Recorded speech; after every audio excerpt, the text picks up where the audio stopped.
Hello and welcome to God's Insight for the Soul. I am Bridget, my lovely co-host Lori, and our fabulous guest, Miss Thelma.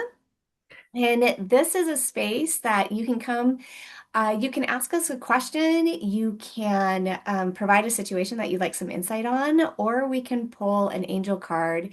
And Lori and I tap in. We believe that there is one power. That power is benevolent. I call that power God. Others may call that power source or goddess. It doesn't really matter what your name for that power is. What we're talking about is that creator of everything, that life force, love itself. And as we tap in, we share insight of what's coming up. Whether you're on the call with us asking us a question, or if you find us on our YouTube channel and you're listening months in the future, if you found us this message, there's something in it for you. So I just encourage you to sit back, listen with not just your ears, but also with that divine essence within you, and tap into what is speaking to you today, because there's a message in this for all of us. So with that, anything else, Lori, before we get started? You know what's interesting? I feel like because when you were talking about this story pinged, and I feel like I'm supposed to share it for some reason, and we'll see what Thelma came to bring to the table, and if it has something to do with it, I don't know. But when you were saying, I call it God, and you might call it this, and you might call it that, I remember I was working with this client, and um, this thing that is creation, even if you think science is what created it all, there's still something that is not you, right? That is not us. And so as I'm working with this client, she's like, oh no, I have so much like hurt and Mm. um like um like woundedness from the whole God thing. She goes, I don't even want to go there. And I go, great, like no problem. But we need some common understanding of what is that thing, because she acknowledged that something created her, right? But she didn't know what it was. So I said, we have to call it something. She goes, well, I want to call it Harry. I was like, dope. Let's call it Harry. Like, it doesn't matter as long as we know that there is something, right? Because I call this a shirt. You might call it a blouse. You have a sweater. Well, what's the difference between a sweater and I'm looking at what Thelma's wearing, and I'm like, oh, it kind of looks like a coat. Cardigan. Is there something underneath it? A cardigan? So like they're just words. And so as we enter into this space today, here's the encouragement that I want to give you.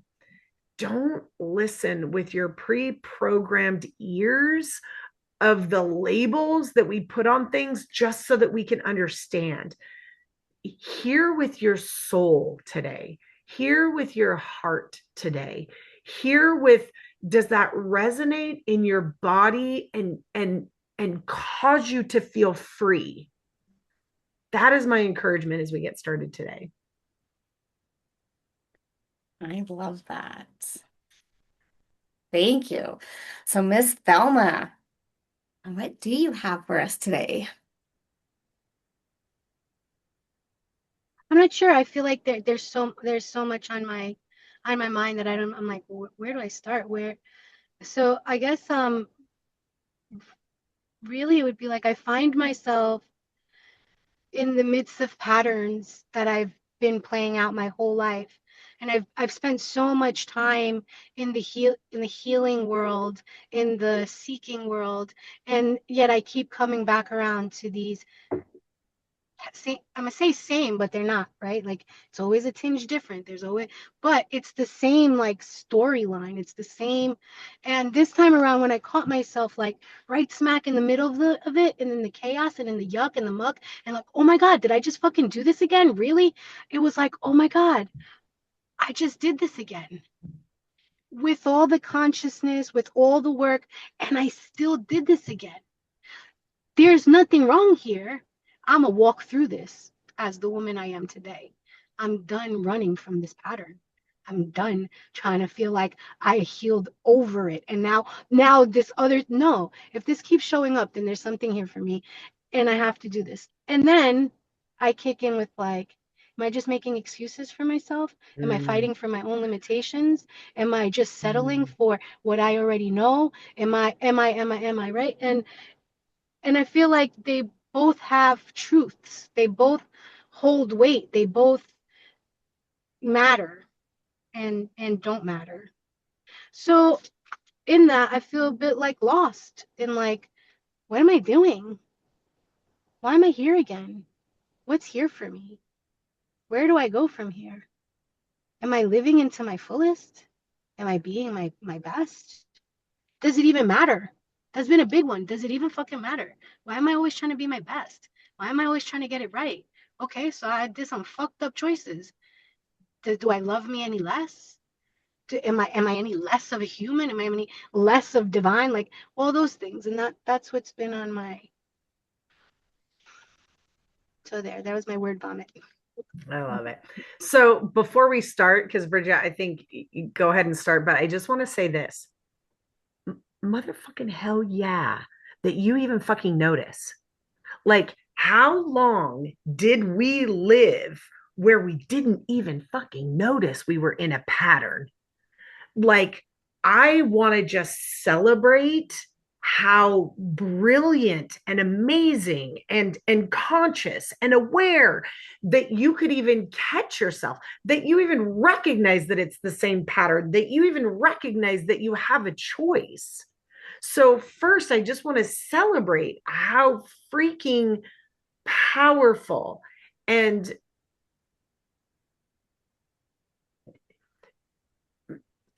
the word compassionate comes up, but I don't, it's weird because that doesn't really match what I feel like I'm trying to say. But like, how compassionate do you have to be to yourself to go, here I fucking am again and not go jump off a cliff? Like, like, well fucking done with the fact that you still seek, that you still know that there's something, you haven't given up, you haven't fallen into complacency. So I just want to celebrate everything that you said that was so brilliant and powerful, um just in your awareness. So I just want to throw that out there Thank you. now. Bridget. Yes, yes. There is something about simply allowing yourself to word vomit as well that is is you allowing yourself to be seen and all Mm. that. That was really like resonating. The first word that I wrote down as you started talking was value. You were talking about, I feel like I've been here before and I've done all of this and I've done all of that. And then you're like, and I'm okay with it. Like, I'm okay that I'm back here again, is what I heard from you. That you're recognizing, oh, there is value in catching myself back here again. There is Mm. value in feeling like I'm back here again, even though logically you know that you've done work. You're not at the exact same place you were. It feels like you are, but you know logically that you're actually not. But allowing yourself to rest in the value that even just recognizing, I feel like I'm in the same place. I know that I'm not. I feel like what's that word, that oxymoron word where it's like one thing but the opposite thing. That's what I feel like. Um, and then as you continue talking, I just kept getting like this, how then am I valuable? If I see all of this that I'm going through as value, how then am I valuable? And Lori, as you were celebrating that, and fire is the other thing then that was coming up, and I was just thinking of, how when you're creating don't isn't it diamonds that they put a lot of fire on it and it's pressure and you have to like build up all of this like heat and pressure in order to make a beautiful diamond out of coal. I don't actually know if that's how you make diamonds, but that's the image that I had. And at the same time, I was like, as I was feeling that, I was like, but Thelma knows all of this. Like she's done all of the work, right? She knows, so I'm going to be saying words that she already has heard and all of that. And now that you sit with there is value to being in the same place that I feel like I was before, what does that mean for my value? How do I see myself as valuable? Now that I recognize that all of this is of value, how do I see myself as value? And that pressure and that fire, I feel like is the creator saying, I so love you that I will hold you even when you don't feel valuable yourself or when you feel like you're going through it again. That pressure is the love that is holding you, whether you know it's there or not. Thank you. So I it's so cheesy. We all know that there's that iceberg that 10% is above the water and 90% is at the bottom. And like one of the things that sometimes as we do this work and we think, oh yeah, our subconscious beliefs, well yeah, I know I subconsciously believe this, I subconsciously believe this, we can't be aware of what's in our subconscious because then it wouldn't be in our subconscious, it'd be in our cognitive conscious. So it's actually we're not aware of what's in our subconscious mind, right? Mm-hmm. So I think about, I love the show Lucifer because it is this unfolding journey of consciousness. And throughout this, and I won't give you all the premise, go watch it if you feel called to watch it. But I know Thelma has, so I know that she's going to relate to this. But early on in the early episodes, the angels would come down to earth and they had so much disdain and so much, oh, the humans, oh, they're so vile and they're so needy and they're so greedy and they're so this, and like there was this repulsion to the humans. That's actually like what I'm feeling in the subconscious, that and I'm not saying you're repulsed, but there is this, angels are better, humans are bad, divinity is good, humanity is bad. Now your cognitive does not believe that. Your cognitive says no, everything's allowed, we need the light and the dark, and your cognitive does not believe, but your subconscious still believes. And the result of that is the intolerance for, why haven't I gotten it yet? How am I still here? It is the result of the belief is the confusion. The result of the belief is the questioning. The result of the belief is the dissatisfaction with being here again. The result of the belief, hold on just 1 second, because what I want you to understand is, if our cognitive knew that our subconscious believed it, it would be in our awareness and we would shift it. But I just want to because, make sure I'm following what you're saying. I yeah, wanted to ask a question. So like yeah, if I'm creating something that's showing up in my reality, that in my cognitive mind, I'm like, "Oh, it's all allowed," but subconsciously I don't actually believe that it's all allowed, then that's where I'm having like friction with being with what is. Does that make sense? Where I feel like I've gotten something wrong or I didn't heal enough because this thing is still happening. yeah. I want you to take your mind off of, though, that the how it's playing out, and just look at the why it's playing out, right? Because you're focused on, if I created something I don't like, now you're focused out here instead of in, this is just how it works. if there is any result out here that I am not in acceptance of, it is somewhere that I'm rejecting something. Okay, cool. Obviously, that's obvious. Like I'm rejecting this thing that's here. Who cares if you created it? Who cares if it's somebody else? Who cares? Who cares all of that story? That's part of story, right? The result of the subconscious belief is all these things that you vomited. So when we just go into, okay, now I cognitively am aware of what's happening in my subconscious mind. So what's happening in my subconscious mind is I'm not actually an allowance of my human condition, period. Simple. All the other stuff is what clouds it and confuses it. So now the invitation is, how do I love that human part of me?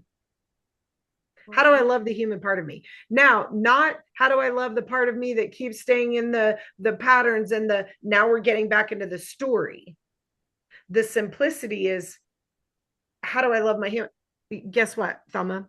You don't fucking know. I don't give a fuck who you are. You don't know how to love your human. Because if you did know how to love your human, you would do it already. You would have already done it, right? So you don't know. And this is where that beautiful surrender. Okay, God, love me so I can love my human. Love me so I can love my human. Remind me I'm loved so I can love my human. I don't know how to love. This actually just came up in coaching this morning. The only reason I'm capable of loving is because I'm loved. I have to be loved before I can love. So if what's going on in my subconscious mind is I have a belief that this is bad, but I want to not have all of these results, then I need to love this thing that I've been programmed as bad. How do I do that? I don't know. Okay, God. Okay, Harry. Okay, universe. Okay, whatever it is that thing that you can receive love from. Love me so that I can love me. Love me so that I can love me. Love me so that I can love me. Love me so that I can love me. Love me, like wherever directionally that's coming from in your state of consciousness, right? But something that isn't me, love me so that I can love me. And so that's the invitation, is really surrender to being loved. And then the rest will take care of itself. Now, that's way too simple. It's way too easy. It seems too lazy. I have to do something, right? Now, all the stories start with all the things we believe. Let go of the stories, come back to, okay, the simplicity is I can't love something. And if I'm rejecting something, it's because I'm not loving it. If I'm irritated with something, it's because I'm rejecting it, which means I'm not loving it. If I'm angry with something, if I'm frustrated with something, it is because I'm rejecting it, because it's something that I think I don't want, which is a result of not loving it. Right? So we go into just the logical this or that, this then that. This means this, regardless of the story that we tell. If I'm frustrated, I'm rejecting something. Period. No more stories. If I'm rejecting something, I'm not wanting it. I'm rejecting it. If I'm rejecting it, it's because somewhere love isn't infused in that. So, well, how do I love it? Well, I can't love it unless I love me. And if frustration wasn't showing up, then I would be loving me, but I'm not. Therefore, frustration is the invitation to simply go, I just want to know that I'm loved. And you can't do that for you. That is relationship. Now, something outside of you or something inside of you, again, whether that be the God outside of you, the God inside of you, however that is working, again, in the state of consciousness that someone is in, for you right now, this is not law, this is for Thelma. Right now, Thelma, the God outside of you is the God that you are needing to be loved from. Okay, God, remind me I'm loved. Show me I'm loved. Even if I'm in the same place I was before, even if I should know better, even if I've already heard this a million times, even if, remind me that I'm loved. Help me feel that I'm loved. Help me continue to focus on that I'm loved. so that I can then love all these parts of me that in the past I've been programmed to reject. Yeah. That was so good. So It's good. juicy. Yeah. Yeah. Just returning to the right standing, Yeah. right? Yeah. That's, definitely M-free container verbiage. And yeah, when I come back to I know I'm already in right standing, and that's a law, and no Mm-hmm. matter what I ever do in my human experience can ever change that ever, because it's impossible, because it is the only isness that truth is that I'm already in right standing. Yeah. Well done. Well done. Thanks. Yeah. It's All right. interesting listening, just because I've been in the space of like, so a little bit of the details is there. I had a lover 20 years ago that resurfaced 20 years later, and I did the same thing. And I was like, how did I just do the same thing? Like, but did I not just spend 20 years of like learning and like, And then it was like, yeah, but you're not the same, and you get to be a whole being. You like that's just kept being very like in here and in my heart. It was like, no, you get to be a whole human. Like there's no there's no running away from certain aspects of life. Like you don't just ride off on a rainbow because you did the work. Like now you get to show up as the one that did the work. So who do you get to be Oof. in the face of all of this? And and how do you get to be your like full sovereign self in ways that you were unable to do 20 years ago? And how do you get to love a whole human this time? Not just the parts you like about him, not just the parts that work for me, not just the parts that like are a part of my like little fantasy of like, oh, but it'll be like this or it'll be like that. Like, no, you get to love a whole human, Mm. flaws and all. And I'm not really one to do that. I'm really one to be like, this doesn't fit, next. This doesn't fit, next. This doesn't fit, next.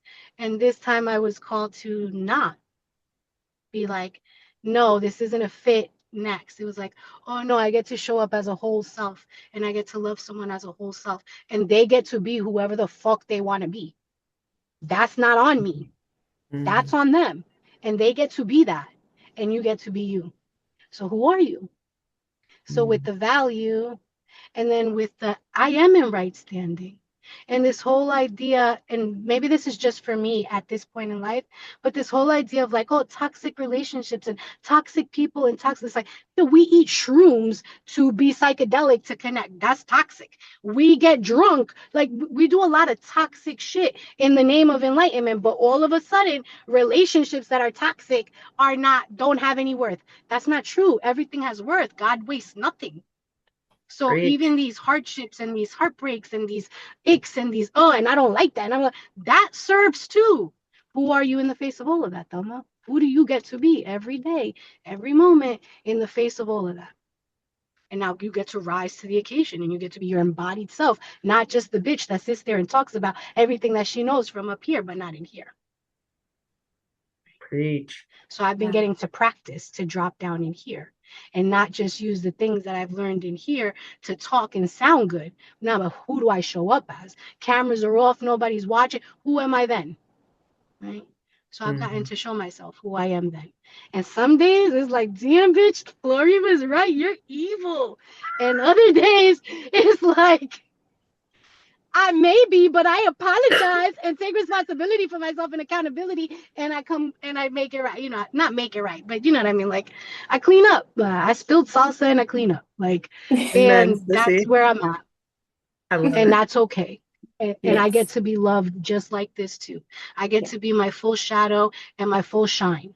And whoever's wants to sit in the shine with me, well, they gotta know that they're gonna sit in the shadow with me too. And if you don't want to do that, that's great. I love you. Go. I still get to be a full person. not just the parts that make people comfortable.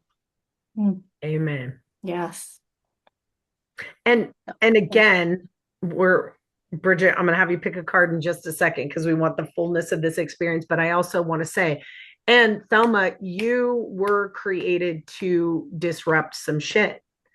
And so the parts of you that do create that are parts of you that were wronged in the past that now then subconsciously you still reject, right?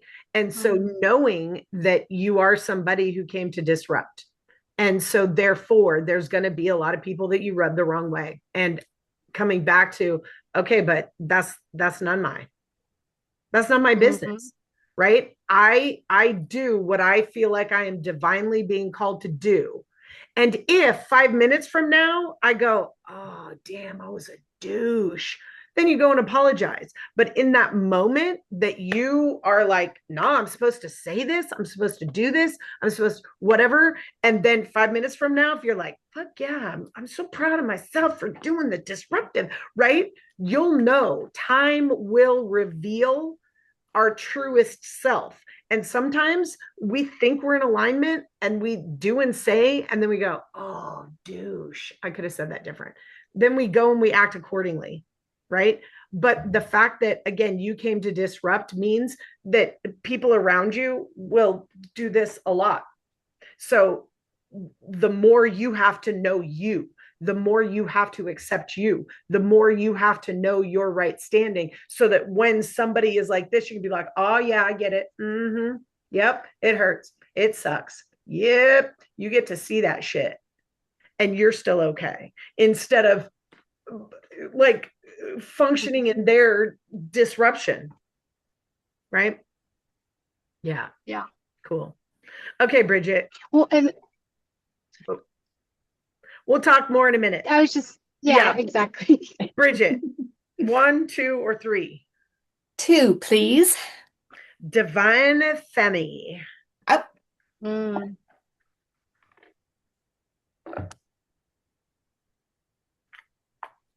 Guys, I'm just saying, I don't think that that's an accident that this is the back of a divine feminine card. It's not. I think that was very mindful, very on purpose. Mm-hmm. Agreed. All right.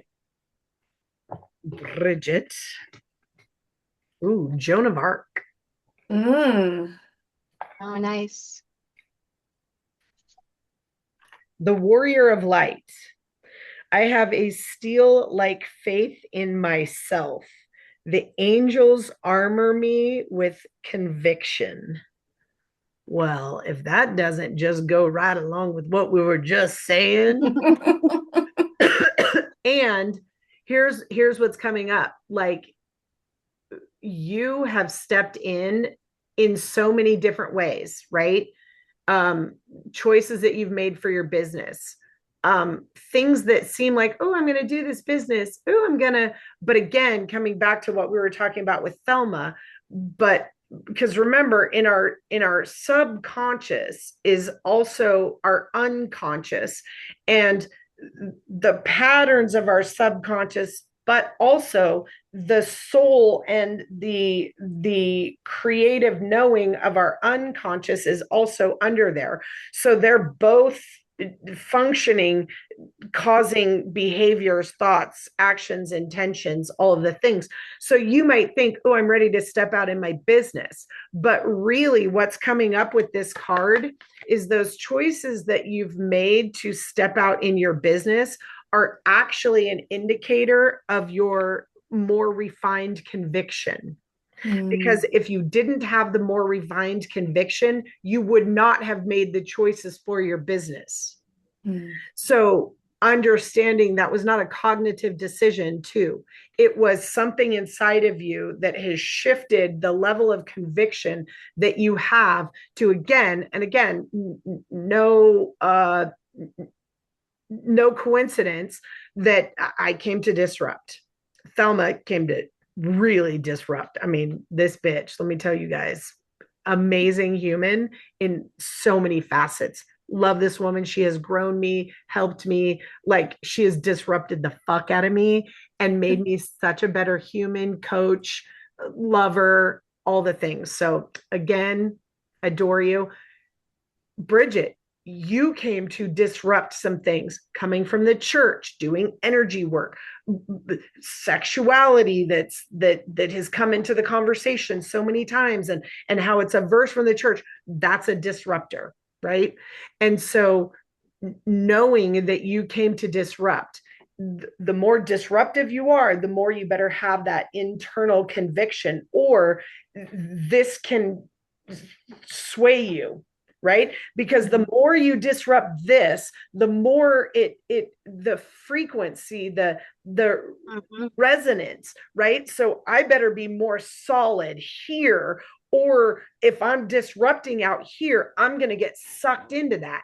But if I'm convicted here, then this can be like this. And I'm like, oh yeah, I'm holding it for you. I'm staying strong because of that conviction. And that's what I'm seeing growing in you, whether you're cognitively aware of it or not. But now you get to be cognitively aware that your level of conviction and who you are and what you came to the planet and who you came to serve is getting clearer and clearer and deeper and firmer and solider in who you are divinely made to be. Well done. I love that clarification of the subconscious patterns and the unconscious knowing too. So thank you for that. Yeah. Yeah. Yeah. Is unconscious like super conscious, or are they different things? So I if I were to explain this in how I see it, I'm not right. This is just how my mind has been shown to see it so that I can understand the different parts of what happens. Okay. The subconscious is a place where my programs are held based on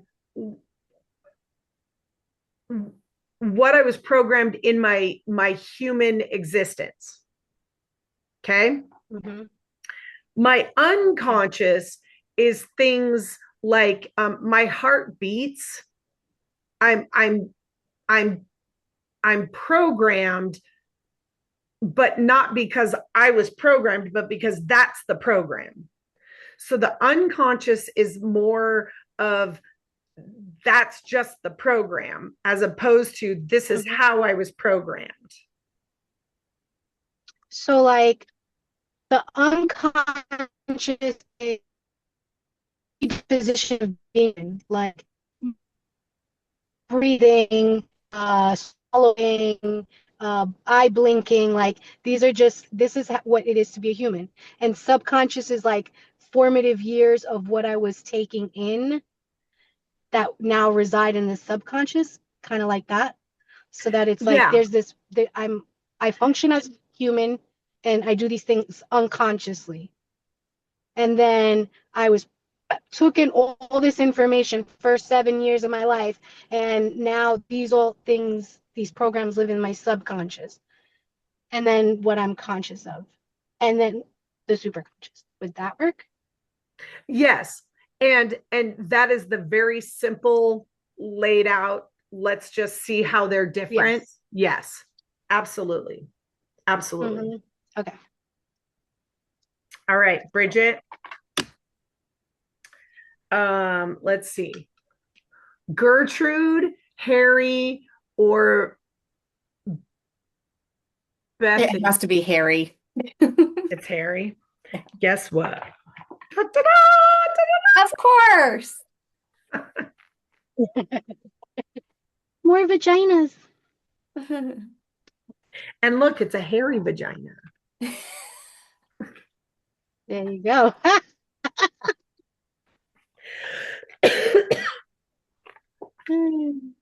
Ooh, hell yeah.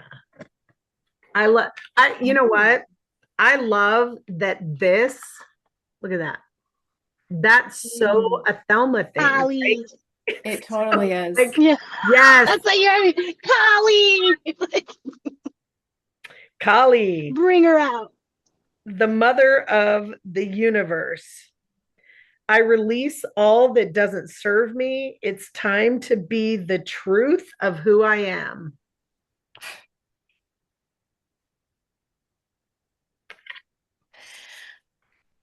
I I think and again, I love these o- opposites is just the word that but I love like Lori, you teach all about love. The creator is love itself. I love e- there's no wrongness in any of it. You teach all this love and this fuck you is love too. Mm, Like that's really the this opposite, right? Because again, just the picture, the skulls and the kind of like it's so anti-church mm, and yet it's all love. It's not anti-church at all. It's not anti what God preached at all. Yet the image is so like, no, Lucifer, stay away from me. mm, Keep the enemy away from me. I have to shield myself. I have to protect myself. I have to do all of that. Is an is a belief that I'm sure you had or were raised with or felt. You felt all of that. And this idea of I will stand strong in who I am and embrace fuck you, love. Like how opposite they sound and yet one, how one they are. mm. Love it. I fucking love that. I love it. Thank you so much. I receive all of that. Yeah. Good stuff. And I love again just that interlying theme, then that yes, as as Stella started us, like the more I know myself, not know myself, the more I know myself, am rooted in who I am, the more I can be the Mm, fullness of who I be. hmm. One of my favorite things about Kali is like destruction is not optional. For Mm, creation to exist, destruction has to happen. And there's no Mm, getting around it. And destruction doesn't always look pretty and it doesn't always feel good. And it doesn't mean that it's not for your highest. And being able to be with all of it as it is without like not loving myself through it because now I'm making myself wrong because something I did wrong because I didn't heal enough or because I didn't whatever enough. Like we tend to look at the destruction or the hardships or the pain as like bad. Like Lucifer's on me now. The enemy's attacking because this destruction, because the things I want aren't happening, but God wastes nothing and Lucifer works for God too. So God uses Lucifer to do the work in you. yeah. And like how about we love on that too? And that's what I always love about Kali is like she's such a powerhouse of like shit ain't always pretty. That doesn't mean it's not for your highest, you know? Love it. Yeah. And I like her grit. Love it. I love it. Thank you so much. That was a great, thank you for bringing all of this out, Thelma, and for joining us. And if you are Yay! tuning in and would like to come play with us, we would love to have you. So there is a calendar link down in the description. Just click on it, schedule a time, and we will see you back here. Thanks. Bye. Mm.